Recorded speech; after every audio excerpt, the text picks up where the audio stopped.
Refreshed by a good night's rest, notwithstanding the discomforts of his new abode, Ned Franks rose on the following morning with a cheerful, thankful heart. He woke with the verse on his lips, "I bless the Lord, who safe hath kept, who did protect me while I slept. Lord, grant when I from death awake, I may of endless life partake." Up sprang Ned from his rough bed, ready to forget and to forgive the breeze of the preceding day, and to set about his work in the spirit of command. "Whatsoever thy hand findeth to do, do it with all thy might." After his morning prayer and Bible reading, Ned begun in earnest to set things ship-shape in what he called his little cabin. The loss of his left hand greatly increased the difficulty of laboring, but Ned Franks worked with a will, and therefore with good success. His only interruptions were from the little attentions required by a poor lame squirrel that the sailor had picked up on the previous evening, and which he nursed with the tenderness which seems peculiar to seamen. Ned carried it down with him when he went to breakfast in the kitchen, where he found his sister scarcely yet recovered from her fit of displeasure, but her sulkiness could not stand against the influence of his sunny good humor. "Come, Bessie, lass," cried the sailor, "let bygones be bygones. We'll have smooth water today. After I've set my cabin to rights, I'll see what's to be done in your garden. If we could only get the ground clear of weeds, it's a fine crop we might look for next year." Bessie Pill grew so gracious that she not only filled her brother's wooden bowl almost to overflowing with hot bread and milk, but she examined his squirrel with interest, prescribed for its wounded leg, and filled an old basket with hay to make a bed for the sailor's new pet.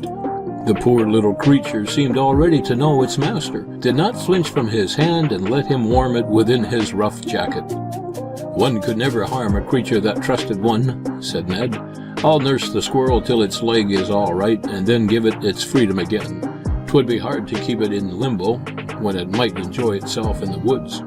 Back went Ned Franks to his work, nor did he stop till he had wrought a wondrous change in the appearance of his dull little loft by the help of a pail of whitewash which he had procured from the village. "It's beginning to look all taut and trim," said the light-hearted tar, stepping back with a big whitened brush in his hand to survey and admire his work. "When I've earned a little more ready rhino, I'll have a bit of bunting of the Union Jack pattern over my bed, and stick a few pictures round the wall to make the cabin quite smart. And I'll have my books up there aloft."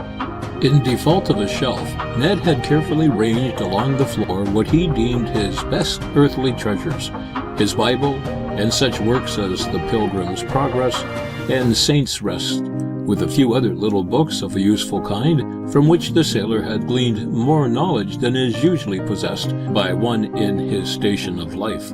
Ned had made such good use of his time that before dinner he had an hour to spare for the garden. Bessie Pill, as she ironed out her linens, could hear Ned's manly voice behind the cottage, singing blithely as a bird such sea songs as "Poor Jack" and the "Arethusa." Ned Franks felt perfectly happy at his work.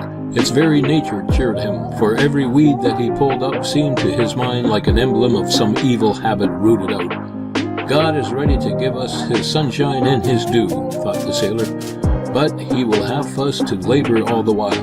And though ours be but one-handed work, as it were, he'll never refuse his blessing if he knows that we're doing our best.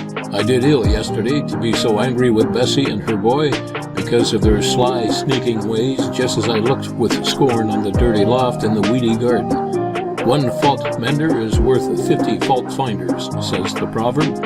Maybe the great pilot has guided me hither that I may take Dan Peel in tow and get him out of the shoals of deceit, and show him that it's better to sail with the wind of truth right in our canvas than to lose way by tacking about and split on the rocks at last. Dan, on coming home to the cottage for dinner, found the sailor sitting by the table with the crippled squirrel on his knee. "Ah, I say, where'd you get that?" asked the boy. "In the wood, yester evening," answered Ned. "In the woods? What woods?" inquired Bessie, turning round from the fireplace where she was stirring something in the saucepan.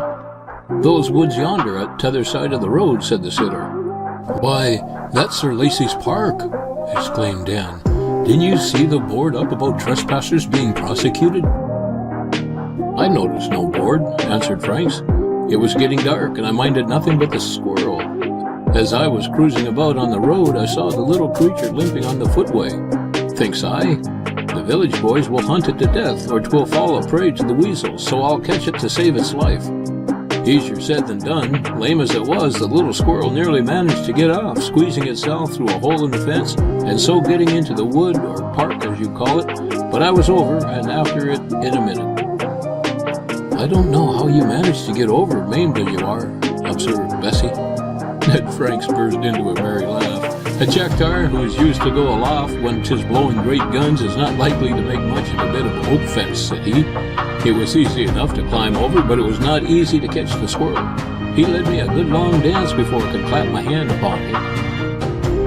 "Then he did say right," exclaimed Dan, thumping his fist on the table. "He? What do you mean?" cried the sailor, looking at the boy with surprise.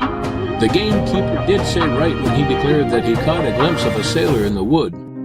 "Likely enough," said Franks. "I hope that no one thinks that I was poaching."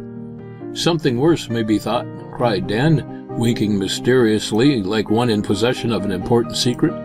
"Maybe you don't know what all the village is talking of.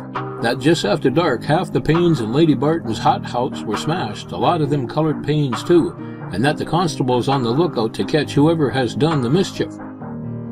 "I've heard nothing about it," said Ned Franks, as he stroked quietly the reddish-brown coat of his little squirrel. "But you're like to hear a great deal about it, a great deal more than you'd like to hear," cried Dan.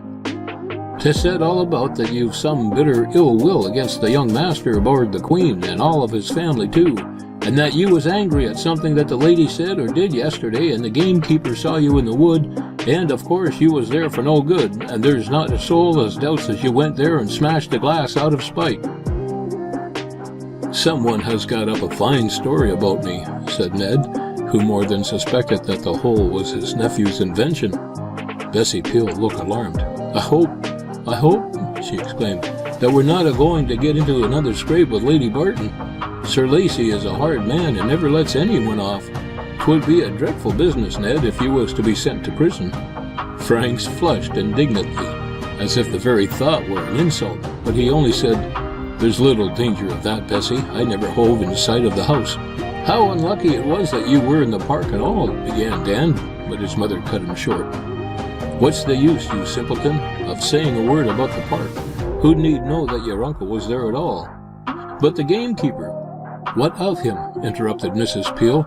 "He only guessed that he saw something like a sailor in the dusk, and even had he seen Ned as plainly as I do now, he's only one and there's us three, you, I, and your uncle, as can say, and hold by it too, that he never stirred from that there chimney corner from sunset to midnight." "Bessie!" exclaimed her brother sternly. "You don't mean to say," cried Bessie, "that with ridiculous notions about truth you'll run into a trap with your eyes wide open, and get yourself disgraced and locked up in jail? What's the use, I should like to know, of your telling the world that you were in the woods hunting a lame squirrel like a boy?" "I shall say nothing about the matter," answered Ned, "unless—" "Hist, hist!" exclaimed Dan, starting up. "If there bean't Sir Lacy himself, and the vicar, the constable, gamekeeper, and all, and they're coming here," he added in alarm. "Oh, Ned, Ned," exclaimed Bessie, "whatever you do, don't own that you ever got in them woods."